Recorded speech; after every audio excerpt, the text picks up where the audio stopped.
Hello and welcome back to another edition of Trogly's Guitars, one of the last few in our location here as we are moving soon. Okay, as you can tell, very special case. This is not like if you've never seen one of these in person, this is kind of like a cloth feeling exterior. I believe these are made of hemp if I remember correctly. It is a Les Paul piece model.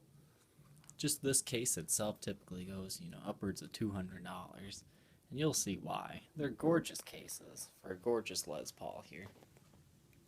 The top of it's tie-dyed, as you can see there.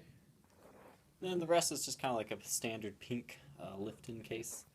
You have your compartment there that holds everything.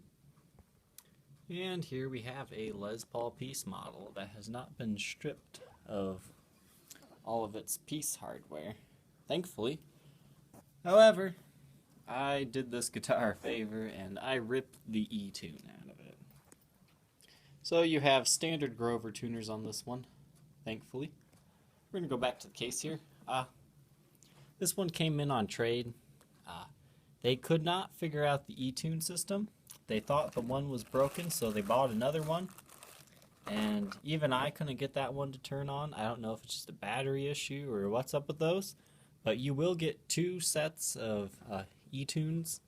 I mean, if you can fix them and sell them, I think you're only missing a few parts of them, and this is like the washers to the system. So if you want to fix those, sell them, or just figure out how to work them, that could be an extra $200 because they typically sell for $100 a piece.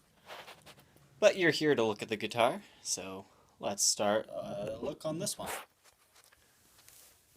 Again, beautiful 2014 model. We'll have the 120th anniversary inlay there. There's not very much wear on this guitar. When you get it in the light here, you can see there's a ding right there by the Gibson logo. And I mean, you might find some polishing scratches, but if you're looking for a clean guitar, this is definitely a guitar that you can make your own here. The only thing I would suggest doing on this guitar, change out the truss rod cover because I think the white looks funny. Maybe buy like a piece one that's black. And there's nothing wrong with the nut, but since it's black, it's kind of non-traditional. I would suggest maybe getting a cream nut, but that's all just cosmetic. I set this one up. It plays pretty well. I would not call it a professional setup, but I have no problems playing this up and down the neck. 2014, they did not have nibs. That is the plastic that usually would cover there. And, I mean, once you have a guitar that doesn't have nibs, it really doesn't matter. But the fretboard on this one is nice and dark. When I got it, it was this kind of lighter, ugly color. But I used some lemon oil on it, and as you can see, it darkened up really nicely. And you can really see the wood grain in the wood there. Now on to the top here. It's a little bit of a lighter blue in person. But what's cool about this one is when you look at it direct on, it's kind of a peachy color in the center here. And then as you activate the flame top, it turns more into a blue. In person. It's kind of hard to see in video, but there you can kind of see the peach I'm talking about. And then the light blue everywhere. So this is a really interesting guitar that they've made here. I personally really like this one, and I actually considered keeping it for a while, but we'll test the market here. So what makes the piece model unique is, it had the E-tune, but they've switched out to Grovers. But it now has these piece knobs on it from the factory.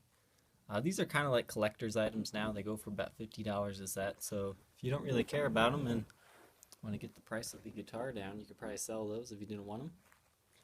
And then something else I did not know about this model until I had it is it has the word piece written on the tailpiece.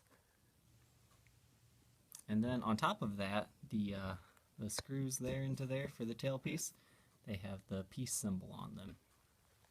I think that's really cool.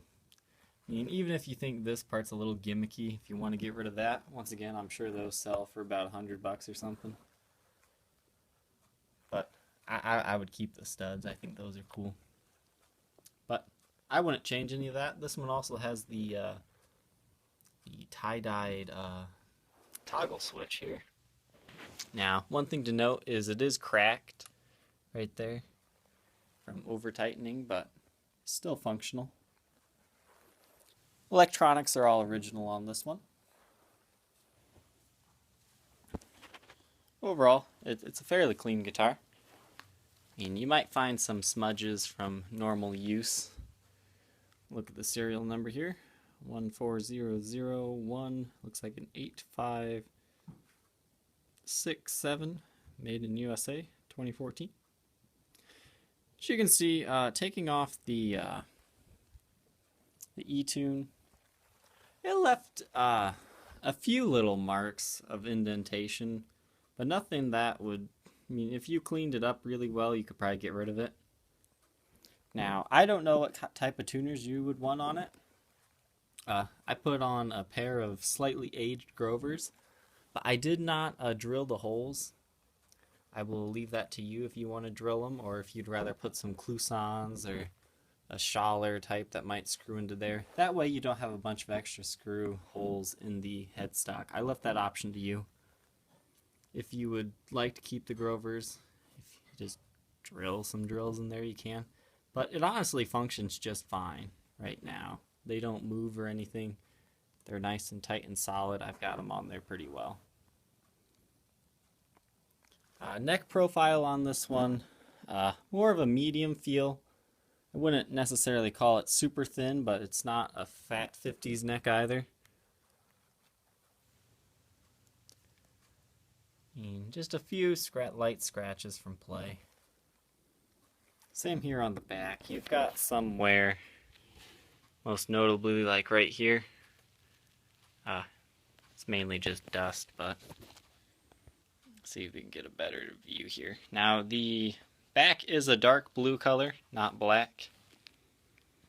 There we go. There's a little bit of wear towards the bottom here, but once again, I think a good polish could likely get rid of any damages on the back here.